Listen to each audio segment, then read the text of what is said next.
Board exams of 10th class are approaching.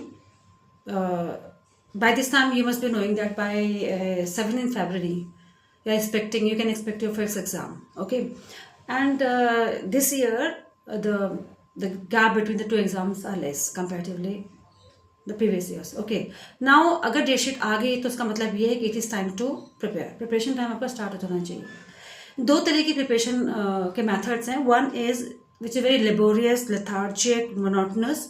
इसमें आप CBSE ने NCERT की जो बुक दी है उसको चैप्टर वाइज जो दिया था आप चैप्टर वाइज प्रिपेयर करते हो। Let's take an example of 10th class science subject. Chemistry का first chapter chemical reactions and equations, first chapter bio का है लाइट प्रोसेसेस, एंड फिजिक्स का है लाइट रिफ्लेक्शन रिफ्रैक्शन। आप उनको चैप्टर वाइज देते हो। केमिस्ट्री का फर्स्ट चैप्टर आप प्रिपेयर करने लग जाते हो, फिजिक्स का फर्स्ट चैप्टर पूरा का पूरा कंप्लीट करते हो, एंड सिमिलरली आप बायो का पूरा करते हो। इससे क्या होता है कि तीन चीज़ें होती हैं इससे कि एक तो आप एक ही चैप्टर में फंस जाते हो। अगर आप you are not very good at chemistry और बायो और फिजिक्स तो आप उसी चीज़ में स्टक हो जाते हो। ओके, सेकेंड चीज़ ये कि अगर आप स्टक हो जाते हो तो आपके अंदर कॉन्फिडेंस लूज कर जाते हो, तो आप आगे नहीं बढ़ पाते हो। थर्ड चीज़, अगर आप एक सब्जेक्ट में स्टक हो जाओगे तो उसे दूसरे सब्जेक्ट में भी उसका असर पड़ता है। ओके, सो ये तो है एक ऐसा मेथड जिसमें आप जस्ट प्रिपेयर कर रहे हो। ये एक एग्जाम सेंटर्ड बना दिया आपने इस मेथड को। एक दूसरा मेथड भी होता है प्रिपरेशन का जो लेस टाइम कंज्यूमिंग होता है, इंटरेस्टिंग होता है और रिजल्ट ओरिएंटेड होता है।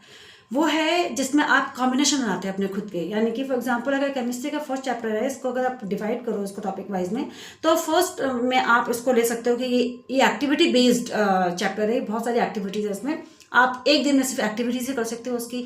या इसमें फर्स्ट पोर्शन में उन्होंने केमिकल रिएक्शन, उसके सिंबल्स वगैरह, हाउ टू बैलेंस वाला कॉन्सेप्ट लिया है।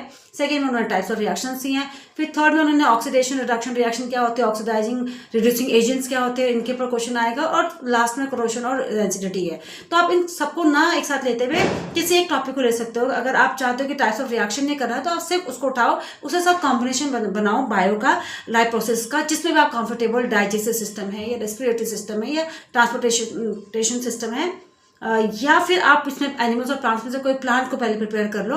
और फिजिक्स में आप रिफ्लेक्शन और रिफ्रैक्शन में से पहले आप रिफ्लेक्शन या रिफ्रैक्शन को कर लो। अगेन ये भी एक्टिविटी बेस्ड चैप्टर है, ये बहुत इंपॉर्टेंट है। बायो में भी बहुत एक्टिविटीज़ हैं लाइफ प्रोसेस में।